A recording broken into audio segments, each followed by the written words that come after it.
Helping Seniors Television, all about improving quality of life for seniors. If you're a senior, know a senior, or plan to be a senior, then this show is for you. It's all about helping you develop your own aging plan so you can age actively and with dignity. Helping Seniors Television from the Helping Seniors Network of information, education, and resources.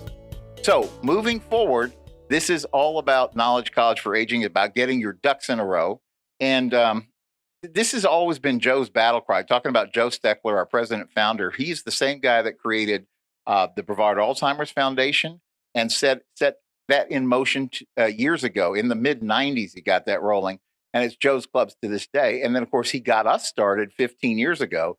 So I always tell people, while we lost Joe at the end of January, all of us, Karen, myself, Nancy Deerdorf, who is actually out at another event today, we are all committed, all of us, to doing the work that Joe started. And I always tell people 15 years ago, this was important. Today, it's much more important because we have so many more seniors than we did 15 years ago. And part of what we've learned about this whole getting your ducks in a row thing is that you've got to make a plan for your aging. And that's what Joe always had us focused on. You've got to think about the things like a hurricane plan. You got to think about the things you might run into. And so couple of the rules of the road are: don't try this on your own, get expert help. Like, don't try to put together your estate planning documents or things like that, because the minute you need it to work, you don't have a chance to do it over because something is not right. And that's why those documents have to work.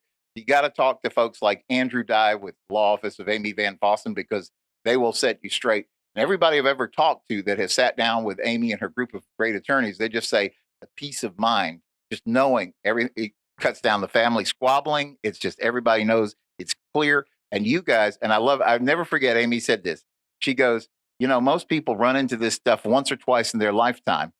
She goes, we do 20 or 30 of these every week, and we've been doing this for 20 years. There's not much they haven't run into before. And that's why I love, you got to get with experts. Same with Vicki. Like, they send you all this stuff in the mail and they tell you, this is the Medicare plan for you. This is what you should do. And you're reading through all these ads and they're trying to give you good information, but then you start reading that little fine print that comes with it. Why not save yourself the stress and aggravation and talk to somebody who goes to school every year about this? And they can look at what your drugs are. They can look at what the doctors you need and all those kind of things. And she has the ability to shop everybody to make sure she's finding you the best kind of plan. That's what we say. Don't try this stuff on your own. And then last year, we added this rule: don't be an ostrich, which means usually aging things don't get better with time. You need to go ahead and try to get ahead of this stuff. And that's why we're always about trying to get your ducks in a row. And so, again, 7 chapters that we'll try to hit as we go along this year. So we say there's 7 components to your aging plan. The first is you got to stay well. You got to do everything you can to maximize your wellness. And that's why that's like job one. So that's why our 11 o'clock hour, we try to bring you somebody that is going to add value to your wellness. And I'm really excited to hear Liz's presentation today because it's things we don't think about. I was talking to somebody that we work with who said, I need somebody to come over and help me put my shoes on. And literally, they were talking about needing to hire help because from their own perspective of mobility, that's a very difficult thing for them to be able to do. There's a lot of things that we have to think about as we go through this. Point number 2, your legal plan. We were just talking about Andrew and don't do this on your own. Number 3, financial plan. I'm excited to say that the person who serves as our treasurer for our nonprofit, her name is Tisha Hill. She is actually agreed to give us a primer on the things. She works with Raymond James, so everybody's always asking her stuff like which way is the market going and all that. But this is kind of her bailiwick. She's going to come and speak to us in the Knowledge College. Point number 4 is most people say, I want to age. And so we're always trying to come up with things that will help you do that. I talked today with Danica is probably going to be a very good fit for that kind of thinking. If your goal is to stay home safely, but you might need help later with things, you have to have that right help in place. The next point is sometimes people say, I'm okay. I want to relocate. The house is too big. Kids have all moved out. So maybe we could think about senior living options. We could downsize, do something else. So that's another effort on the aging plan. The next one, we put them together, is organization and transportation. These are things you need in your aging plan. And then the last part, which is very important, is getting your Medicare ducks in a row so that you are prepared to manage your medical bills and things like that the best way you can. So that's the aging plan. And that brings us to today's topic. So Danica Scuderi-Carluccio has been a friend of helping seniors for, oh my goodness, a bunch of years now. And I remember you saying that years ago when you've been doing this for a long time. And then I remember years ago, you were saying that Kathy Rowlands actually helped you get everything started in the business. And this is something that I never understood. And I wish I'd known when our moms were alive that you could have help called a care manager, or case manager. Because if you're a good son or a good daughter, you're always concerned about trying to do the right thing for mom or dad. And yet the problem is you might think you're smart, you might think you're intelligent, but you have no frame of reference when you get into these medical things or these questions about healthcare. So how do you make decisions when you don't know what you're doing? So with that, I asked Danica to come and speak to us today and give us some pointers of things that we will want to know about understanding everything with case and care management. Maybe even my first question to you would probably be like, how do you define the difference between them and things like that? So with that, round of applause for Danica.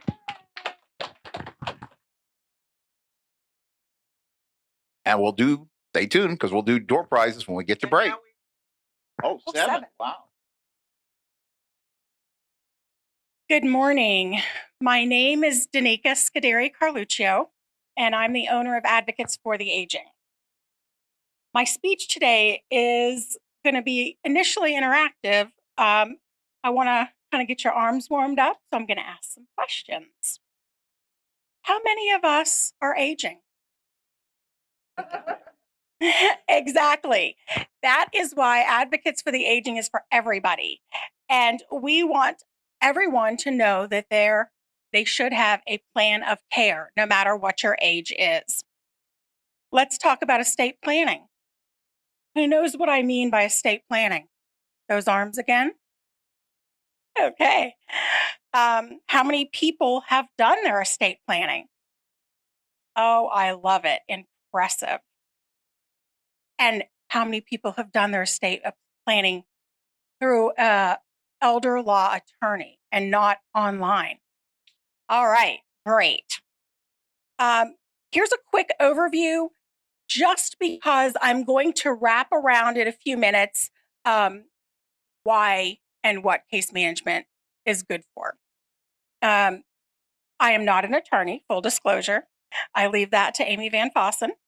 But I have the experience to be able to talk about these documents because not only am I a designee in a lot of documents, but I have also walked families through many experiences to educate them on how to execute the plan since they are a designee. When you're giving someone a power of attorney, it is not just giving someone the ability to pay your bills. Your power of attorney can manage your investments, your real estate, your recreational vehicles, anything that has to do with your financial life. A healthcare surrogate is someone who will make decisions with you or for you in relation to anything medical, okay? A living will is your designation of how you want your life to play out towards the end of your life. Do you want extraordinary measures? Do you want comfort measures only? And extraordinary measures can be ventilators, peg tube feeding, and end-of-life measures can be comfort through hospice and through medication. The living will does not address CPR. That's very important for you to know that is a whole separate document. And typically, an attorney does not do anything with a do not resuscitate. Typically, I'm not saying they don't. A lot, your medical doctor or the hospital will talk to you about that, or a really good case manager, like Kathy Rowlands over there. A last will and testament and a trust, those deal with, again, your real property, what you want done with it to take care of you towards the end of life. I'm not going to get into all that. because you're probably saying, hey, we're here to learn about case management or care management. All right, I know. So let's get down to the nitty gritty. Case and care managers, depending on the scope, can assist you and your designees in the role of anything that is going on in your life. We offer guidance and resources when you need the assistance most. But what do I really mean? What I really mean is, let's break it down into a scenario. How could a case or a care manager help you? So here it is. It's the holidays. And your daughter is finally coming home. She lives in Washington and hasn't been here for 5 years to see you. She's excited.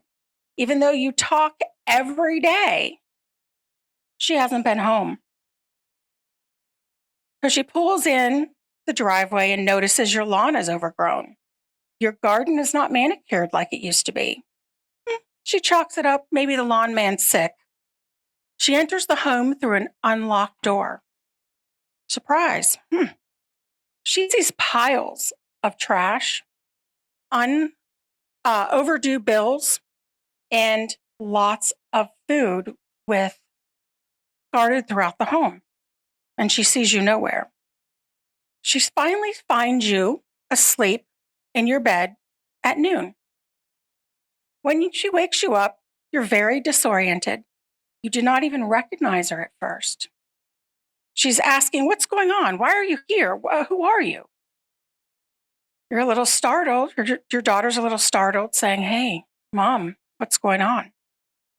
You're not making sense. She calls 911. You're taken to the ER. Your behavior is suddenly belligerent. You're yelling at the medical staff. You're yelling at your daughter. And you're accusing your daughter of taking your money and not coming home at the proper time of curfew. Your daughter has no idea what's going on. And she's just at a loss because every phone call you have had with her for 5 years, hey, Mom, how are you doing? Fine. Everything going okay? Absolutely. Did you eat dinner? Yes. Are you still seeing your friend, Mrs. Smith, at bingo or church on Sundays and Saturdays? Absolutely. Simple. Yes. Simple questions, simple answers. As the ER is running tests and you're trying to calm down your daughter's trying to calm down. She's in the waiting room crying. Eventually, the medical staff tells her that you will be admitted and you should go home, that she should go home and get some rest. She's at a loss again. As she's sitting in her childhood home in disbelief, surrounded by a mountain of overdue bills, fruit flies around the discarded food, she has no idea what the next step is going to be. She calls her best friend, explains everything that's going on, and luckily, her best friend has a resource, a case and a care manager. They can offer that guidance that she needs right now. The next day, a case manager comes to the home and meets your daughter. As the case manager is listening and offering reassurance, she's taking in the surroundings. The case manager begins to ask questions. Where are your mom's important papers? Do you know that estate planning? Your daughter has no idea where those documents could be. But that case manager says, hey, let's begin to look at those normal places where they are. After finding them, located in the home, thankfully, the daughter realizes she is the designee to these documents. Your daughter does not understand what the documents mean. Although she's named, she has no clue. She doesn't even know where your banks are. She has no idea who your primary care physician is.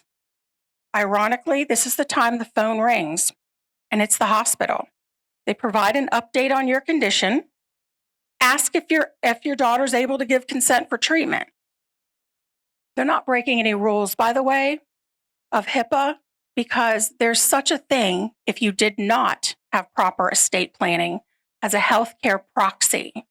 That would be someone that can step in like a next of kin that can provide guidance and treatment. And so they ask her, what do you want done?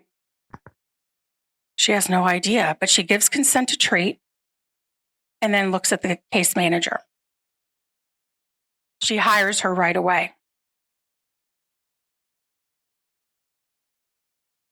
The case manager says, okay, let's get started. As the plans formulate in the case manager's head of plan A, C, mom's in the hospital, mom has a home, mom's not doing well, should she go to rehab? What are the next steps? Case manager already knows all of this and is formulating that plan. The daughter, as a healthcare surrogate, signs the HIPAA medical releases, and the case manager can now obtain records on your daughter's behalf about you.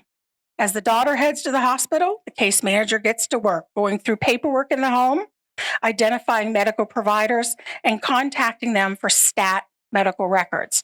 STAT means, come on, get them quick. As the medical records come in, the case manager identified that you were diagnosed with a cognitive decline 5 years ago. You have been missing your medical appointments for the last 6 months and not taking your medications. You have high blood pressure, diabetes, and a lot of other things going on. The case manager calls a doctor and provides a summation of what she has learned. The hospital already knows your medical diagnoses, but what they don't know is the condition of your home, the missed appointments, the missed medication, and all of the rest of the things that may seem like little nothing, but it's huge when you look at the big picture. This is important insight that you, as a case manager, we as a case manager just provided your daughter. As a case manager, now we have had the opportunity to go through the entire home, the paperwork. Our property managers have gotten rid of some of the mess.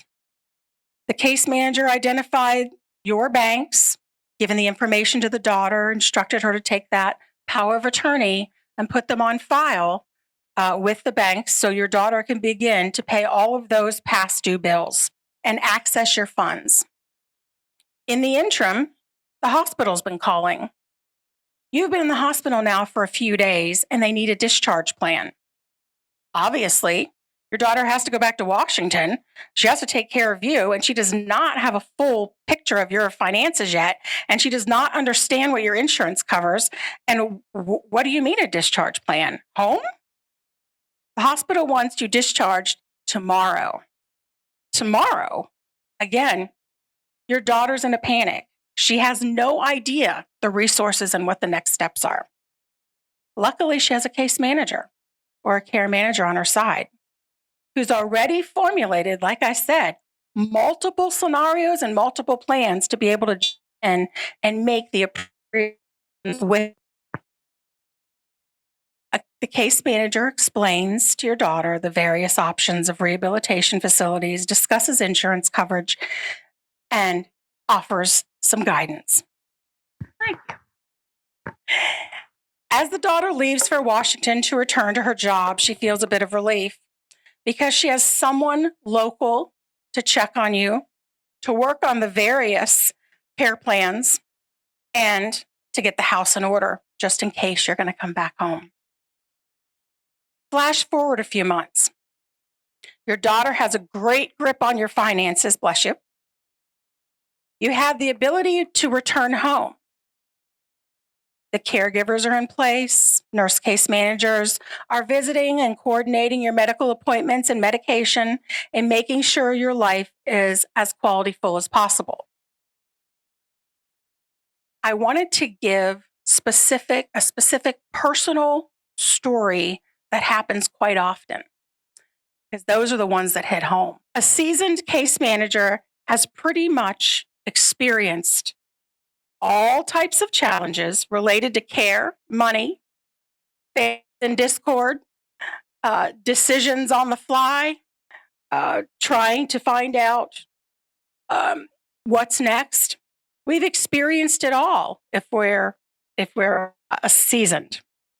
Case managers are a wonderful resource to have in your back pocket or your designee's back pocket to ensure that you have the ability to have a great care plan, a quality full chapter of your life, and they're ongoing. In Brevard County, you're really lucky. We have a lot of great case managers. You have choices. You have the opportunity now to vet those case managers and make sure that they fit your plan, your lifestyle. Do you get along with them? Do you like their sense of humor? Do you not like them? Make the decision now while you can and educate your designees to do the same. Case managers should really be as important as completing your estate planning documents. And I'm working on trying to make that happen as we do add quality. And there are a lot of options for care with the resources that we're aware of in our community and the knowledge that we have. The cost of case managers, hold your hearts, could be upwards of $125 an hour. However, the average is about $90 an hour. Still sounds like a lot? I don't know. They're helping your life. Typically, a case manager bills in segments of 6 to 15 minutes at a time. If you have a long-term care policy, sometimes those long-term care policies are covered by, our case management is covered by long-term care policies. You'll hear the word case and care manager a lot while you're in the hospitals, through your insurance, while you're in rehab. Those care and case managers, their role stops once you exit that building or exit that plan. A community case manager like myself and Karen and Kathy Rollins, we don't have borders like that. We are open. We follow the community. No matter where you are, we're going to follow you. We don't stop and we don't have perimeters. So wherever you are, we're going to have those resources to help you. Our knowledge is vast as case managers. Our resources are many. And we are, like I said, not bound by the perimeters of a building or a job title such as hospital case manager, although they're wonderful. I want to make sure, as I know other case and care managers do, that as everybody ages, we have good, solid plans. Your designees know about you. Not just that you've named them, but what to do with those designations. That's part of your plan. And a care and case manager can help you with that.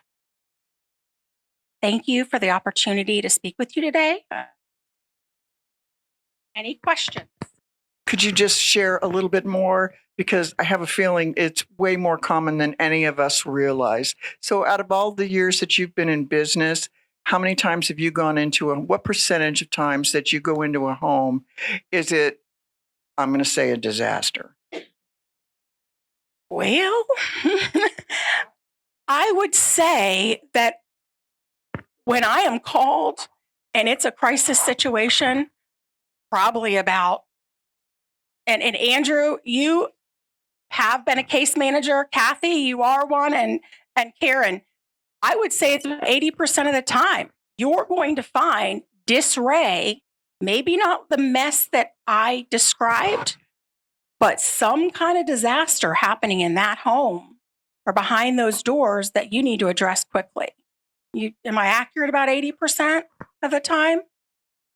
Very few times do you walk into a really neat, perfect scenario and someone needs you right now. Usually it's a crisis it's a crisis because they don't know what's going on. Now, the perfect plan would be you call your case manager because you're on standby at their office and say, okay, we've had a crisis. And that case or care manager can say, okay, what's the crisis? All right, we got you because we already have you on standby. So we know your history. We know your designees. We've already talked to everybody. We know all about you. Let's roll and let's make it happen and let's do a good plan. So it's not a crisis if we already know about you. It's a crisis when you have not planned ahead. Yes, sir. Well, you don't have enough money to pay $100 an hour. I got a good voice, sir. You absolutely do. You got some lungs on you. So you can call a case management office and we will still give you the resources. We will still give you the guidance in the short version, which is better than nothing. It's unfortunate that there is not a public resource that is available to everybody. I know Florida is struggling right now as it is for funding just to keep our Medicaid going and kicking and provided. So if you don't have the funds, call a case manager anyways. They're going to guide you. They're going to help. They're going to explain something to you.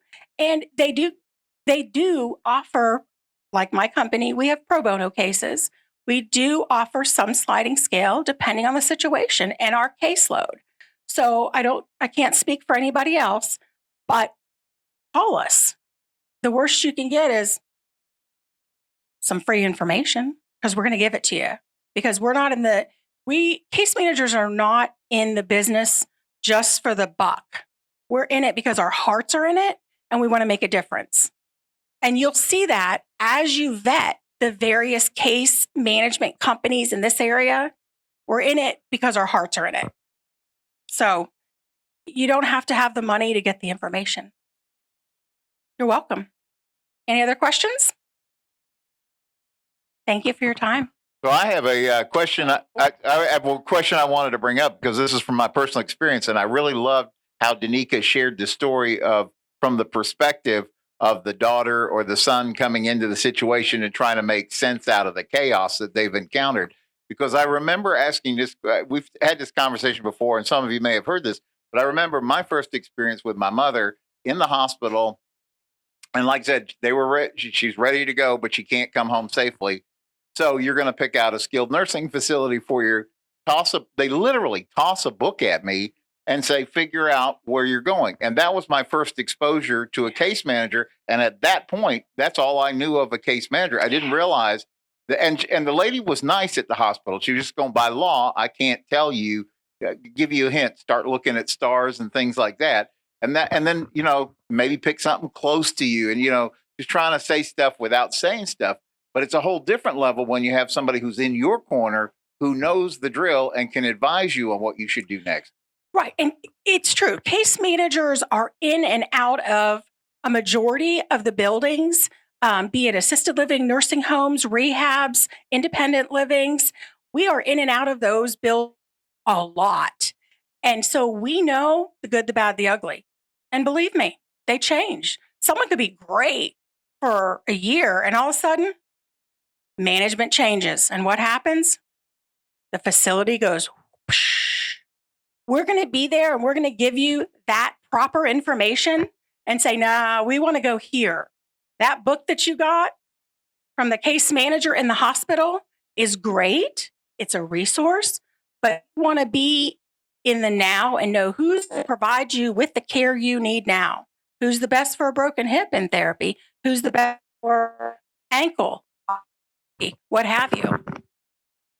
Fun with microphones. I'm just sucking the energy out of these things. So it's important to know the difference of a case and care manager depending on where you're at. Because, like I said, in the hospital, their job is to get you out and placed. Their job is not to say, so honey, do you like to be close to Palm Bay or do you mind? I mean, they're not going to sit with you. They don't have the time. In their defense, they don't have the time. We do. It's our job to say, hey, I know that you want this, this, and this. And for your wife, who's also 89, to be able to visit you every day because she's going to give you hope and move to get your therapy done. We need to be in these 3 facilities, and they're pretty darn good. So that is really will help every step of the way from to keeping you home. We will make sure that you're in the proper place to fit it and to make your life quality Okay. All right. All right. Oh, we have a question. Yes, ma'am. Well, it's for so anybody who's watching later. Okay. What happens if the patient is in denial of the situation of the crisis that is going on and the family is trying to steer the patient into a facility, but the patient is still resisting? How do you as a case manager help the patient I love that and question. the family? One of our roles, and one of our most important roles, is to help clear the vision of whomever's having the problem with understanding what the deficits are.